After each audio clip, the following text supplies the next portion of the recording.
everybody, welcome to another episode of Real Talks, where we ask real questions about real estate. I got an incredibly good top producing realtor by the name of Matt, who's new on our show, who's gonna fire off a question as usual. So Kevin, my big question to you is, what are your thoughts on for sale by owner? Ooh, we have not had this discussion before, but for sale by owner, as its name is really when a seller wants to sell their property on their own. So I think one thing to know out there is you do not need a real estate license if you're selling your own property. If you're selling somebody else's property, yes, you have to be licensed like us from whatever state that you're in order to sell real estate. But if you're selling your own personal property in California, you're allowed to do it on your own. What do I feel about for sale by owners? I personally think it's everybody's own choice. If you can do it, by all means, go ahead and do it. Is it the smartest? I personally don't think so. How I can kind of relate to that is, I think if somebody was suing me, I'm not gonna defend myself. I don't know the ins and outs like an attorney would. When I file for my taxes, I hire a accountant or a CPA to do my taxes. I mean, I was literally meeting with my accountant today, and he was like, what about this, this, and this? I'm like, I don't know, you tell me, because you're the accountant, you know the numbers, you know the rules, you know the regulations. I don't. That's why I'm paying you to do it, and I expect you to do it right. And I expect you to maybe save me the most amount of money that is legally possible. I'm not telling you to do something illegal.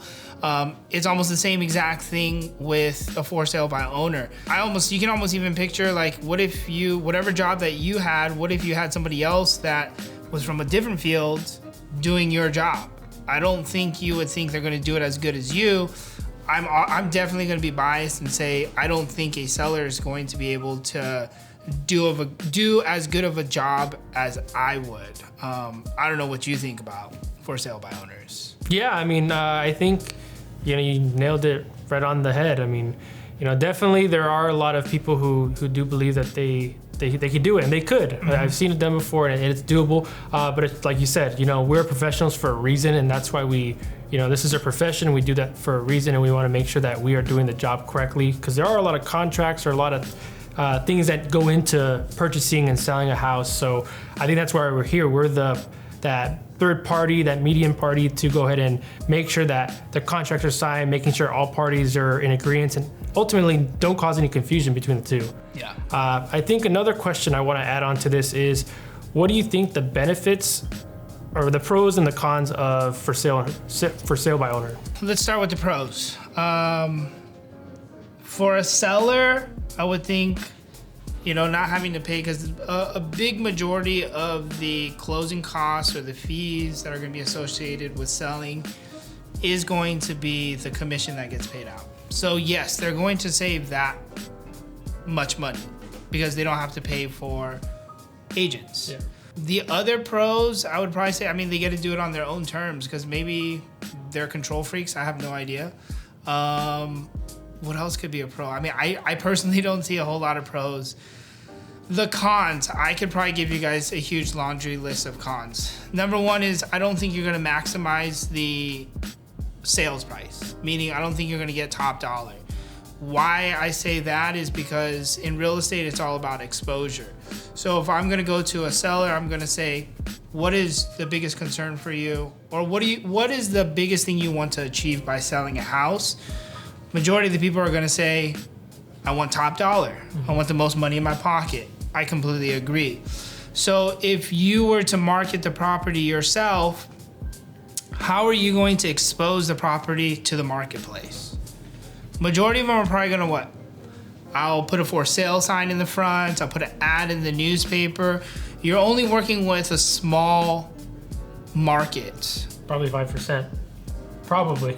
At most, right? As opposed to, what if you're able to expose yourself to the entire marketplace? Yeah. How many more buyers are you going to have, right? If you sold your property on your own and you got one offer, is that going to be more advantageous compared to if you sold a property with a real estate agent and you had 15 offers to choose from. That's I would probably say is going to be a pro if you list it with an agent compared to doing it on yourself.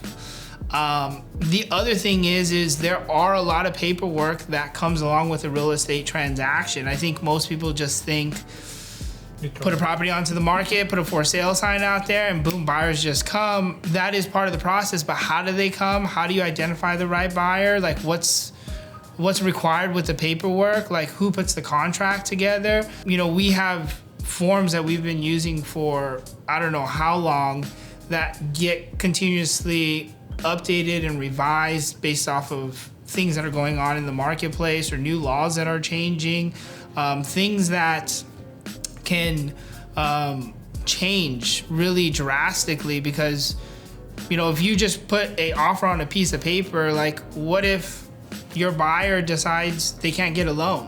What happens at that point?